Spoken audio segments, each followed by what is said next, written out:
Good morning students. आज हम पढ़ेंगे कक्षा छठवीं विषय गणित अध्याय 2 पूर्ण संख्या एवं पूर्ण संख्या पर संक्रियाएं। हमने पिछले अध्याय में पढ़ा था पूर्ण संख्या किसे कहते हैं। तो पूर्ण संख्या 0 से लेकर अनंत तक की संख्याओं को हम पूर्ण संख्या कहते हैं। अब पूर्ण संख्या पर होने वाली संक्रियाएं, अब देखते हैं पूर्ण संख्या पर कितनी संक्रियाएं होती है। तो मैंने कुछ संक्रियाओं के नाम ऐसे लिख दिए हैं जो हम इस अध्याय में पढ़ेंगे। पहला है जोड़ना, पूर्ण संख्याओं को जोड़ना। जैसे कि एक पूर्ण संख्या हो गया 3 हो गया और दूसरा हो गया 5, तो 3 धन 5 बराबर 8। पूर्ण संख्याओं का घटाना, यानी कि दो पूर्ण संख्याओं को घटाते हैं, उनका अंतर प्राप्त करते हैं। उसके बाद हो गया गुना करना, भाग देना, स्थानीय मान, विस्तारित रूप, पूर्ववर्ती संख्या, परवर्ती संख्या। पूर्ववर्ती संख्या यानी इसी संख्या के पहले की संख्या, और परवर्ती संख्या मतलब कि इसी संख्या के बाद की संख्या। छोटा है बड़ा है, जब हम किन्हीं दो संख्याओं पर कंपेयर करते हैं और उनके बीच में निशान लगाते हैं कि वो छोटा है, बड़ा है कि बराबर है, तो ये वो हो गया संख्या रेखा पर निरूपण। पूर्ण संख्याओं को संख्या रेखा पर निरूपण करना। उसके बाद है प्रतिलोम नियम। प्रतिलोम नियम का मतलब है कि किसी संख्या का उल्टा करना या उसे एक के बटे में लिखना है। जैसे कि 5 का प्रतिलोम नियम, तो 5 का प्रतिलोम होगा 1/5। फिर है हमारा योज्य प्रतिलोम। योज्य प्रतिलोम में रेख निशान लगता है। जैसे कि अगर मेरे पास संख्या है ऋण 8 का योज्य प्रतिलोम लिखो, तो ऋण 8 का योज्य प्रतिलोम होगा 8। अगर मेरे पास सिर्फ संख्या है 7 और 7 का योज्य प्रतिलोम, तो 7 का योज्य प्रतिलोम होगा ऋण 7। इसके बाद है साहचर्य नियम एवं क्रम विनिमय नियम। साहचर्य नियम, जब हम किसी संख्याओं को जोड़ते हैं, 3 संख्या हो गया, 3 संख्या में 2 संख्या को पहले जोड़ देते हैं, उसके बाद हम तीसरा संख्या जोड़ते हैं। तो इस स्थिति में हम किन्हीं भी दो संख्याओं को एक साथ जोड़ते हैं तो मान नहीं बदलता। उसी प्रकार है क्रम विनिमय नियम। क्रम विनिमय नियम का मतलब है कि क्रम को बदल देना। जैसे कि क्रम विनिमय नियम का पालन गुना में और जोड़ना में होता है। उदाहरण के तौर पे अगर मैं 2 का गुना 4 से करूं तो 8 मिलेगा, और 4 का गुना अगर 2 से करूं तो भी मुझे 8 मिलेगा। इसका मतलब मैं उसे 2 गुना 4 भी लिख सकता हूं और 4 गुना 2 भी लिख सकता हूं, क्योंकि मुझे तो मेरा आंसर 8 मिल ही गया। तो उसी प्रकार है आगे बढ़ते क्रम और घटते क्रम। संख्याओं को बढ़ते क्रम में लिखना मतलब आरोही क्रम में, और संख्याओं को घटते क्रम में लिखना यानी कि अवरोही क्रम में। तो इस प्रकार से अध्याय 2 पूर्ण संख्या एवं पूर्ण संख्या पर संक्रियाएं, इसमें हम इस सभी को पढ़ने वाले हैं। अब हम देखते हैं पूर्ण संख्याओं का योग और पूर्ण संख्याओं का अंतर।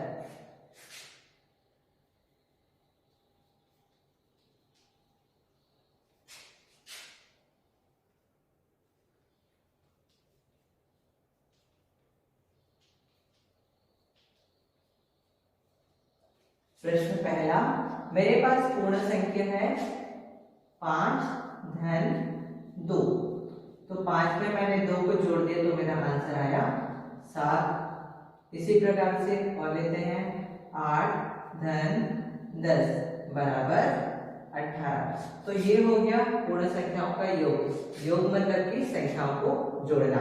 और अंतर के लिए फिर ले लेते हैं हमने, जैसे कि 11 में 5 घटा दिया, तो 11 में 5 घटाए तो अपने पास कितना बचा 6। इसी प्रकार एक और ले लेते हैं 10 में 2 घटा दिए तो मिला मुझे 8। तो ये है पूर्ण संख्याओं का अंतर। अब इसी प्रकार हम पढ़ेंगे पूर्ण संख्याओं का गुना और पूर्ण संख्याओं का भाग।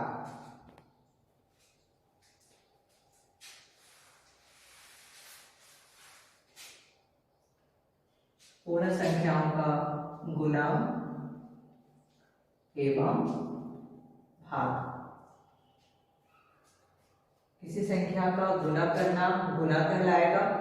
जैसे कि 3 का गुना किया मैंने 6 के साथ, 6 दिया 18, या 7 का गुना किया 9 के साथ, 7 दिया 63।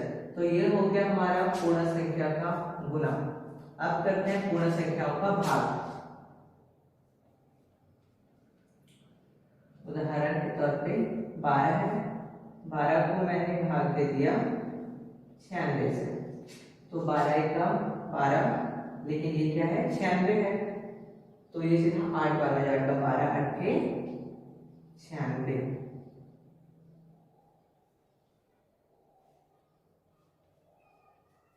8 12 भाग चला गया, तो ये हो गया पूर्ण संख्याओं का भाग। छोटी संख्या से लेते हैं 5 और इसको भाग देते हैं 55, तो 5 एकम 5 कट गया, बचा 5, फिर 5 एकम 5, तो इस प्रकार से मुझे भागफल मिल गया 11। तो ये हो गया पूर्ण संख्याओं का गुना एवं उनका भाग।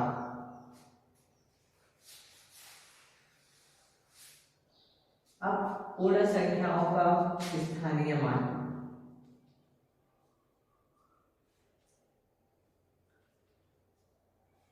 स्थानीय मान, मेरे पास कोई संख्या दिया गया है 3256 और इसमें 3256 में 2 का स्थानीय मान। तो देखिए, कभी भी हम लोग इसमें इकाई इकाई सैकड़े जब काउंटिंग करते हैं तो उसे पीछे की ओर से करते हैं। तब इसमें 3256 में इकाई, दहाई, सैकड़ा, जो 2 है सैकड़ा के स्थान पर है, इसलिए 2 का स्थानीय मान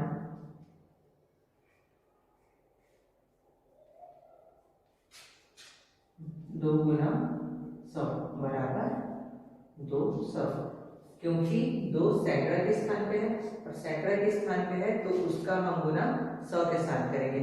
अगर ये दहाई की जगह पे रहता तो हम 10 से गुना करते, इकाई की जगह रहता तो 1 से गुना करते, और अगर 1000 की जगह रहता तो हम उसे 1000 से गुना करते। तो इस प्रकार है पूर्ण संख्याओं का स्थानीय मान। अब स्थानीय मान के बाद हमारा आता है विस्तारित रूप।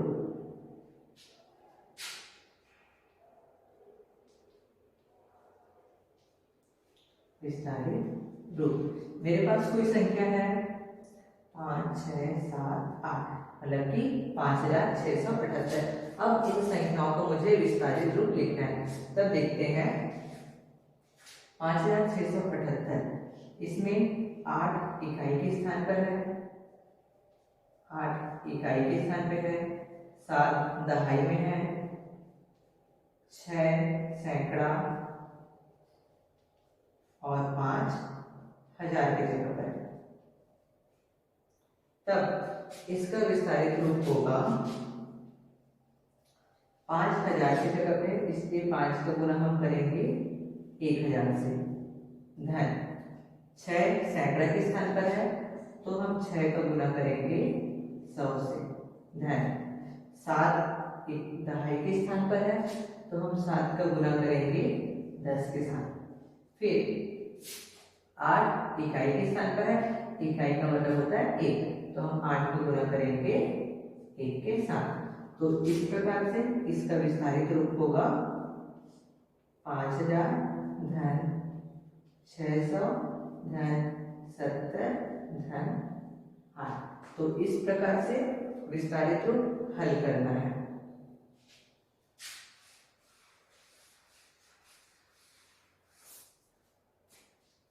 आगे देखते हैं पूर्ण संख्याओं का पूर्ववर्ती संख्या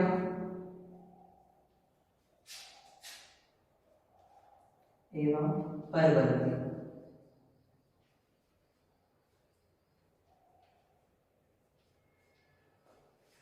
तो पूर्ववर्ती संख्या और परवर्ती संख्या, इसमें क्या अंतर होता है?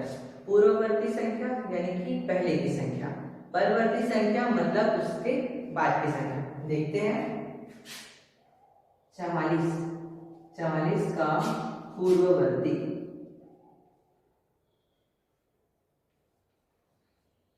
44 का पूर्ववर्ती, तो 44 से पहले क्या आता है हमारा 43, तो इसका आंसर आएगा 43। अब हम फिर से 44 ले लेते हैं, 44 का परवर्ती, अब 44 का परिवर्ती संख्या क्या हो, 44 के एक बाद, मतलब कि 44 के बाद क्या आता है 45। तो इस प्रकार से 44 का पूर्ववर्ती संख्या हो गया 43 और 44 का परिवर्ती संख्या हो गया हमारा 45। तो इस प्रकार से पूर्ववर्ती और परिवर्ती भी हो गया। अब पढ़ते हैं छोटा है बड़ा है। छोटा है बड़ा है या बराबर है। देखिए यहाँ पास मैंने लिया, इसमें हमें कंपेयर करना है कि कौन कौन सी संख्या से छोटी है या उससे बड़ी है या उसके बराबर है। तो हम देखते हैं 8 और 9 में, 8 9 में, 11 और 7 में, 20 और 20 में। तो दोनों संख्या में देखते हैं 8 और 9 में, 8 और 9 में कौन बड़ा है, बड़ा है। इसमें हम लोग देखेंगे छोटा है और इसमें हम लोग देखेंगे बराबर है। बड़ा है, तो बड़ा है कब होगा, हम ये निशान लगाते हैं। तो जिसकी तरफ ये मुंह खुला हुआ रहता है वो संख्या बड़ी होती है और जिसकी तरफ मुंह बंद रहता है वो संख्या छोटी होती है। जैसे कि इसमें 8 और 9, तो 9 बड़ा है 8 से। अब है इसमें 11 और 7 में, इसमें हमें क्या दिखाना है, छोटा है। तो 7 छोटा है 11 से, तो 7 की तरफ मुंह बंद रहेगा और ये 8 की तरफ ये खुला रहेगा। तो ये हो गया छोटा है, ये हो गया बड़ा है। अब है बराबर है, जब दो संख्या बराबर होती है तब उसको लिखते हैं बराबर का निशान, इसको बोलते हैं ये बराबर है। अब इसके बाद हम पढ़ेंगे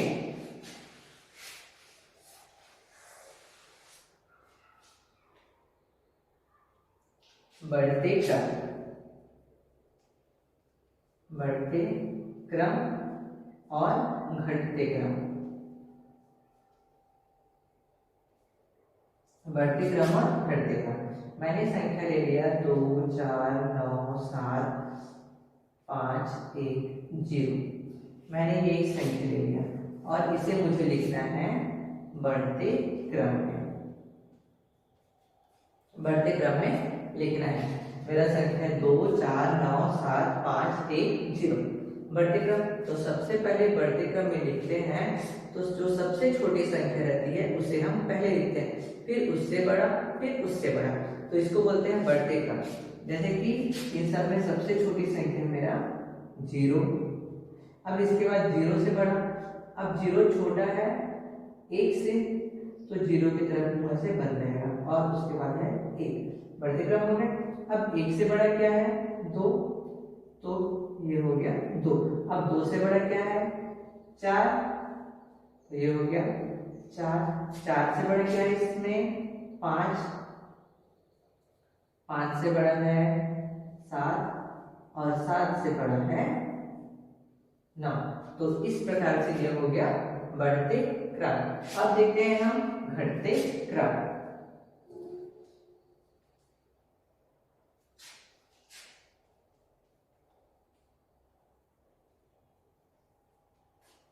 अब देखते हैं घटते क्रम। जैसे बढ़ते क्रम में सबसे छोटे को पहले लिखा जाता है, तो उसी प्रकार घटते क्रम में सबसे बड़े को पहले लिखा जाता है, क्योंकि जो सबसे बड़ी संख्या है उसमें हम घटाते आ रहे हैं, घटते आ रहे हैं, उससे कम होते आ रहे हैं, तो उसको बोलते हैं घटते क्रम। तो मेरे पास संख्या है 8 7 9 11 15 20 2।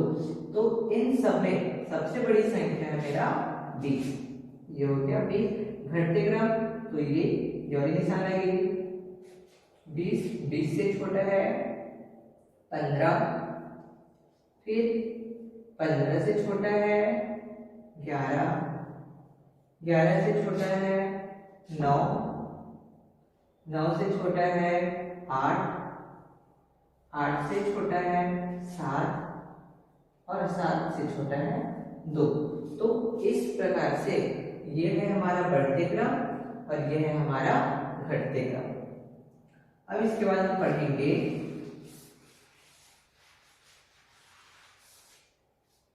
इसके बाद हम पढ़ते हैं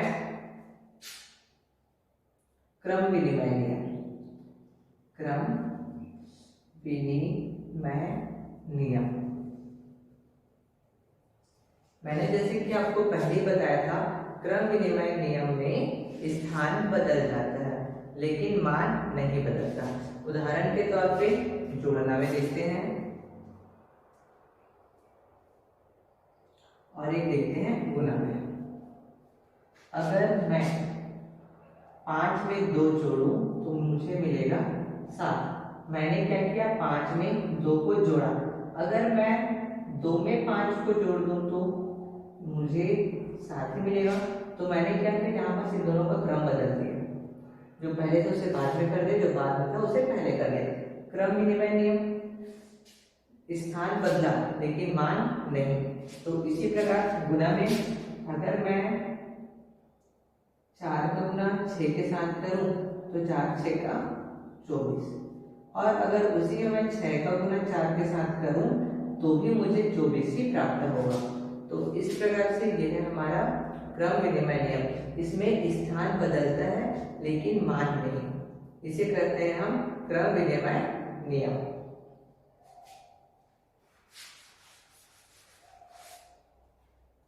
फिर है पूर्ण संख्याओं का योज्य प्रतिलोम, योज्य प्रतिलोम। मैंने आपको बताया था योज्य प्रतिलोम नियम, जिसमें ऋण लगता है और एक में ऋण नहीं लगता, ऋणात्मक होता है। जैसे कि मैंने लिया 5, ऋण 5, ऋण 5 का योज्य प्रतिलोम, तो ऋण 5 का योज्य प्रतिलोम होगा 5। और अगर मैं लिख दिया 8 का योज्य प्रतिलोम, वो होगा ऋण 8। यानी कि ये ऋणात्मक में होता है, ये ऋण का उल्टा होता है। अगर हमारा ऋण 5 रहेगा तो उसका उत्तर आएगा 5, और अगर हमारा क्वेश्चन रहेगा 8 जो धनात्मक में है तो उसका आंसर आएगा ऋणात्मक में। इसके बाद हम पढ़ते हैं प्रतिलोम नियम। प्रतिलोम नियम मैंने लिख दिया 6 का प्रतिलोम। तो 6 का प्रतिलोम, प्रतिलोम यानी क्या होता है, उल्टा। उल्टा यानी कि उसे 1 के बटे में लिख सकते हैं। तो 6 का प्रतिलोम होगा 1/6। अगर 7 लिख दिया तो 7 का प्रतिलोम होगा 1/7। तो ये हो गया हमारा प्रतिलोम नियम। इस प्रकार से हम इसका सबसे मेन पढ़ते हैं इसमें संख्या रेखा। संख्या, अब हम पढ़ते हैं संख्या रेखा। संख्या रेखा में कैसे दर्शाया जाता है। तो मेरे पास संख्या है, पहला 3 धन 2। 3 धन 2 बराबर कितना होता है, 5। तो 3 धन 2 बराबर 5। अब इसे मुझे संख्या रेखा पर दर्शाना है। तो देखिए संख्या रेखा पर सबसे पहले ये 0 है, 0 से लेकर 3 तक, 0 से लेकर 3 तक है, यहाँ पर लिखेंगे +3। फिर 3 धन 2, 3 में 2 जुड़ा यानी कि 1 2, तो 3 में 2 जोड़ दिए तो ये हो गया 3 + 2 = 5, तो ये हो गया +2। तो इस प्रकार से 3 + 2 को हम संख्या रेखा पर दर्शाएंगे इस प्रकार से।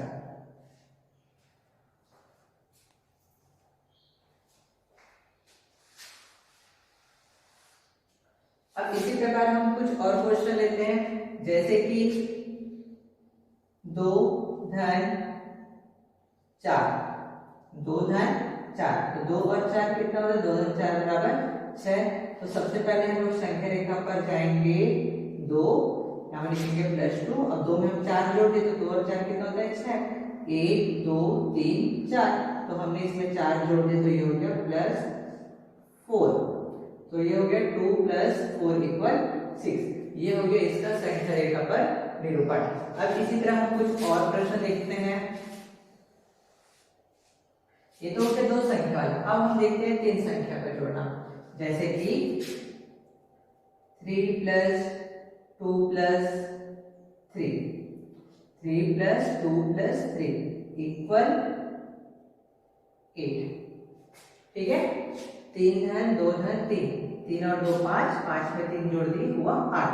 अब इसे हम संख्या रेखा पर कैसे निरूपण करते हैं? तो देखिए सबसे पहले हमारा 3, तो जो भी संख्या स्टार्ट होगी हम उसे 0 से स्टार्ट करेंगे। पहला 0 से लेकर 3 प्लस 3, फिर यहाँ +2, इसे हम फिर से 2 जोड़ेंगे यानी कि 1 2 प्लस 2, फिर यहाँ पर हमने फिर से 3 जोड़ा 1 2 3, तो ये हो गया +3। तो ये हो गया। इस तरीके से हमें संख्या रेखा पर निरूपण करना है। ये आगे जा रही है इसलिए हम इसमें इस तरीके से एरो का निशान लगा देंगे। तो ये हो गया संख्या रेखा पर जोड़ना।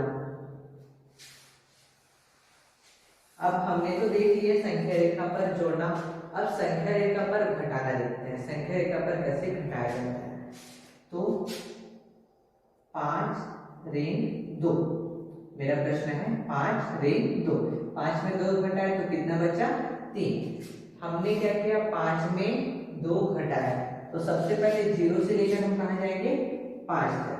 यहाँ से लेकर हम लोग 5 तक लिखेंगे +5, क्योंकि 5 धन में 5 तक है।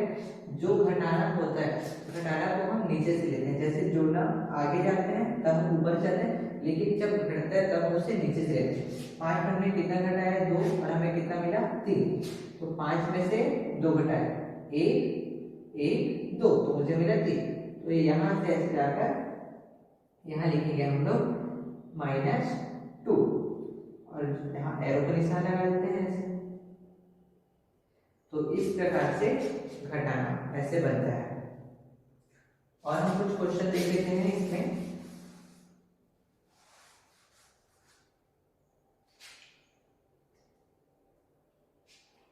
जैसे कि मैं घटा रहा हूं 7 में 5, मैंने 7 में 5 घटा दिया तो कितना बचा? 2।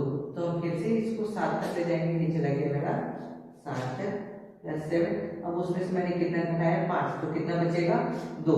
तो यहाँ तक लाना है, तो यहाँ से फिर ये हो गया -5। तो ये है हमारा संख्या रेखा पर निरूपण। हमें किस प्रकार से निरूपण करना है हमने पढ़ा भी, जोड़ना और ये है घटाना। अब हम पढ़ते हैं संख्या रेखा पर गुणा एवं भाग। अब संख्या रेखा पर गुणा देखते हैं।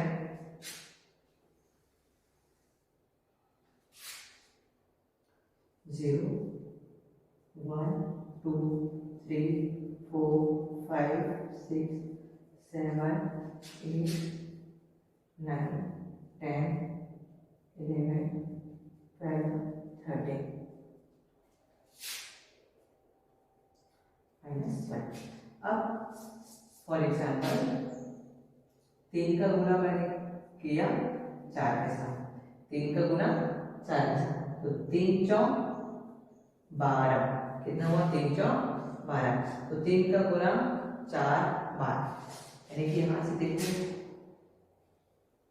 3 3 एकम 3 3 दूनी 6 3 तिया 9 3 चौक 12 +3 +3 +3 +3।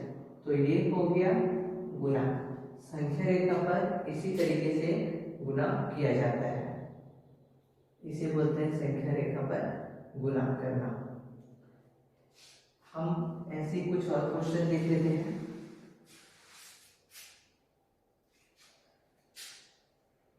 दो का गुना करते हैं 5 से, 2 का गुना 5 से, तो 5 दूनी 10, मतलब कि 2 को कितना बार जोड़े हैं? 5 बार। 2 + 2 + 2 + 2 + 2 = 10। तो इसी के अनुसार हम आगे जाएंगे। 2 एकम 2, 2 दूनी 4, 2 तिया 6, 2 चौक 8, और 2 के 2 पंचे 10 +2 +2 +2, ये हो गया हमारा +2। तो इस प्रकार से संख्या रेखा पर गुणा किया जाता है। अब देखते हैं संख्या रेखा पर भाग करना।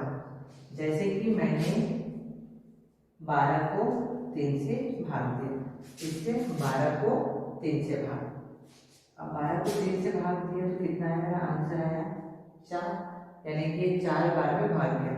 मतलब कि 12 से जब मैं 3 को घटाया तो बचा 9, फिर 9 को 3 से घटाया बचा 6, फिर 6 को 3 से घटाया बचा 3, फिर 3 को 3 से घटाया तो कितना बचा 0। तो ये होगा 1 बार, 2, 3, 4। तो ये 12 को 3 से भाग देते हैं तो ये 4 बार में पूरी तरीके से भाग चला जाता है।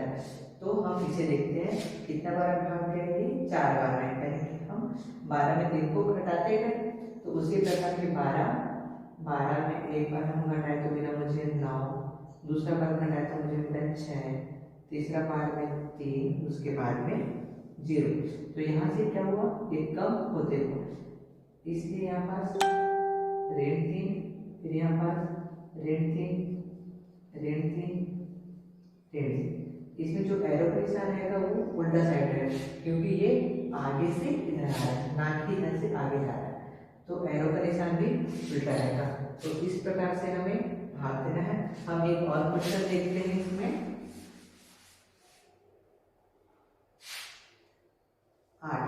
8 को हम भाग देते हैं 4 से। जब 8 को 4 से भाग दे तो कितने बार भाग गया, 2 बार में। इसका मतलब कि 8 को में जब मैं 4 घटाया तो मुझे मिला 4, और 4 में जब मैंने 4 घटाया तो मुझे मिला 0, यानी कि 1 बार और 2 बार। तो इसी तरीके से ये 8 है, 8 से एक बार में 4, दूसरा बार में 0। तो यहाँ से -4 घटा है, इसलिए ये एरो का निशान उल्टा लगेगा, क्योंकि 8 से मैंने इसे घटाते हुए आया। तो जो भाग है उसे इस तरीके से सॉल्व करना है। इस प्रकार से हमने आज पढ़ा पूर्ण संख्याओं का जोड़ना, घटाना, गुना, भाग, बढ़ते क्रम, घटते क्रम, स्थानीय मान, विस्तारित रूप, योज्य प्रतिलोम, प्रतिलोम नियम, साहचर्य नियम, इन सबको आज हमने पढ़ा। तो उसमें सबसे मेन था हमारा संख्या रेखा पर निरूपण करना। तो इस प्रकार से हमारा अध्याय 2 आज खत्म होता है।